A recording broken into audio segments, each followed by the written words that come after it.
Bonjour à tous, bienvenue dans cette session de révision, une vraie petite masterclass pour décortiquer ensemble l'architecture de la macroéconomie. L'objectif aujourd'hui, c'est de passer au crible une fiche de synthèse super importante sur les indicateurs macroéconomiques. Bon, c'est vrai, l'économie, ça ressemble parfois à un énorme labyrinthe de chiffres et de formules. Mais pas de panique, avec la bonne méthode, tout devient super logique. Si vous avez de quoi prendre des notes, c'est le moment, parce qu'on va vraiment clarifier les concepts les plus denses de la comptabilité nationale, et surtout, on va déjouer les pièges classiques des examens universitaires. Allez, on plonge directement dans le vif du sujet. Alors, voilà le programme de notre décryptage. On va structurer ça en 5 étapes ultra stratégiques. D'abord, les fondements. Ensuite, le PIB sous ses 3 optiques. La fameuse nuance critique entre le brut et le net, puis les agrégats de revenus, et on finira par les ratios stratégiques. On attaque tout de suite avec le premier point. Section 1, donc, les fondements des comptes nationaux et le cadre SCN 2008. Avant même de commencer à jongler avec des agrégats, il faut comprendre d'où ils viennent. La référence internationale aujourd'hui, c'est le SCN 2008, pour Système de comptabilité nationale 2008. Et c'est un système qui a été mis à jour exprès pour intégrer les évolutions modernes, comme l'impact des technologies de l'information.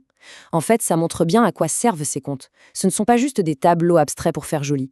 Concrètement, ils synthétisent toutes les opérations macroéconomiques d'un pays pour donner des données qu'on peut comparer, que ce soit dans le temps ou avec d'autres pays. Les décideurs politiques, les chercheurs, ils en dépendent complètement pour prendre des décisions éclairées. Et d'un point de vue théorique, c'est littéralement la matière première pour construire des modèles économiques et optimiser le fonctionnement de notre économie. On passe à la section 2, le produit intérieur brut, le fameux PIB, mais vu sous 3 angles différents, la constitution, la distribution et l'utilisation. Alors là, on est vraiment dans le cœur battant de la compta nationale. Regardez bien ces 3 colonnes. La première, l'optique de constitution, c'est la production. En gros, c'est la somme des valeurs ajoutées brutes, plus la TVA non déductible, plus les droits et taxes sur l'importation. La deuxième colonne, la distribution, ça montre comment on rémunère les facteurs. On y trouve les salaires, l'excédent net d'exploitation, la consommation de capital fixe, les impôts nets des subventions et toujours nos petites taxes d'importation. Et la troisième, l'utilisation, ça répond à une question simple, qu'est-ce qu'on fait de toute cette richesse? C'est la consommation finale, plus la formation brute de capital fixe, la variation des stocks et le sol extérieur, c'est-à-dire les exportations moins les importations. Un petit conseil de prof, mémorisez ces 3 formules de front. C'est vraiment le socle absolu pour cartonner à l'examen, tout par de là. Toujours sur le PIB, attention, voici le piège d'examen ultime. Confondre le nominal et le réel. À gauche, le PIB nominal. Il évalue la production au prix de la période actuelle, ce qu'on appelle les prix courants. En gros, les quantités de l'année multipliées par les prix de l'année. Mais si les prix explosent à cause de l'inflation, votre PIB nominal va grimper en flèche même si, en réalité, vous n'avez pas produit une seule marchandise en plus. C'est pour ça qu'à droite, on a le PIB réel, calculé à prix constant par rapport à une année de base. Lui, il gomme complètement l'effet de l'inflation. Du coup, c'est le seul et unique indicateur valable pour mesurer la véritable croissance d'une économie. Ne vous faites pas avoir. Allez, section 3. Brut ou net. C'est une nuance cruciale et croyez-moi, c'est là que se perdent pas mal de points bêtement. Regardons ça de plus près. Les agrégats, on peut les exprimer en brut ou en net. La règle d'or, elle est stricte et il ne faut jamais l'oublier. Un agrégat brut, comme on voit à gauche, ça inclut systématiquement la dépréciation du capital de l'économie. Un agrégat net, à droite, ça l'exclut. Et c'est ça, l'unique pont mathématique entre ces deux mondes. Et ce fameux pont, il a un nom très précis, la consommation de capital fixe, ou CCF. Qu'est-ce que c'est exactement? C'est tout simplement l'usure, la dépréciation des équipements productifs sur une année. La machine qui vieillit, l'ordinateur qui devient obsolète, c'est ça, la CCF. Le principe est hyper simple. Si vous prenez votre produit intérieur brut et que vous lui soustrayez la CCF, bam, vous obtenez automatiquement votre produit intérieur net.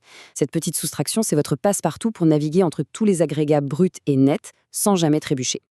On continue notre parcours logique avec la section 4, les agrégats de revenus essentiels, ou comment on passe de la production à la distribution.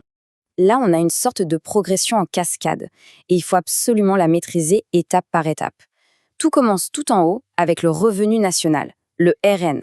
Ça, c'est la somme de tous les revenus touchés par les résidents en échange de leur participation à la production. Ensuite, ce flux va s'élargir pour devenir le revenu national disponible, brut, le RNDB, en y ajoutant certains transferts. Et une fois qu'on a ce revenu disponible, l'économie doit faire un choix. Une partie part en consommation nationale, et ce qui reste, c'est l'épargne nationale brute. On va détailler le cœur de tout ça. Ce fameux RNDB, le revenu national disponible brut, C'est sans doute l'agrégat de revenus le plus stratégique de toute la liste pour vos examens. On prend le revenu national, on y ajoute les transferts de redistribution nette venant de l'étranger, et voilà. S'il s'appelle disponible, ce n'est pas pour faire joli. C'est concrètement le montant exact, à l'euro près, que le pays peut se permettre de dépenser pour sa consommation finale ou de mettre de côté pour son épargne. En gros, c'est l'enveloppe budgétaire ultime de la nation. Ce qui nous amène direct à cette mécanique mathématique de base. Étape 1, on repère notre fameux RNDB. Étape 2, on lui soustrait la consommation nationale, donc ce que dépensent les ménages, l'État, les assos, etc. Étape 3, le reliquat, ce qu'on n'a pas consommé, c'est tout simplement l'épargne nationale brute.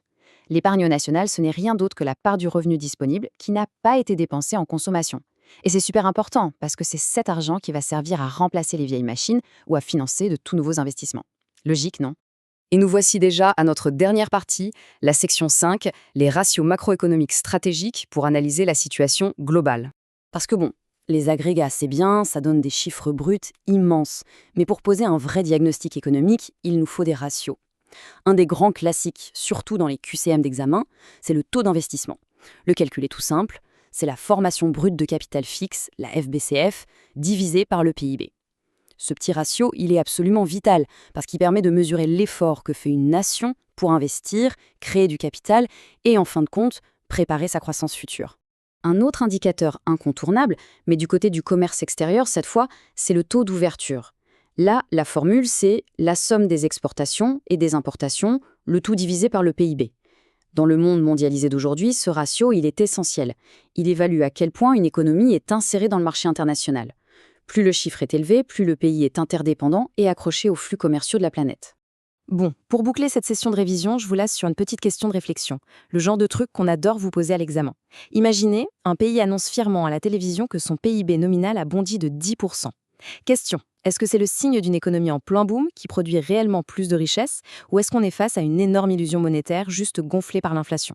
C'est exactement là que se trouve tout l'intérêt de maîtriser la différence entre le nominal et le réel et de comprendre ce qui se cache vraiment derrière les indicateurs. Merci à tous d'avoir suivi ce décryptage avec moi, bonne révision pour vos examens et on se retrouve très vite pour explorer de nouveaux concepts.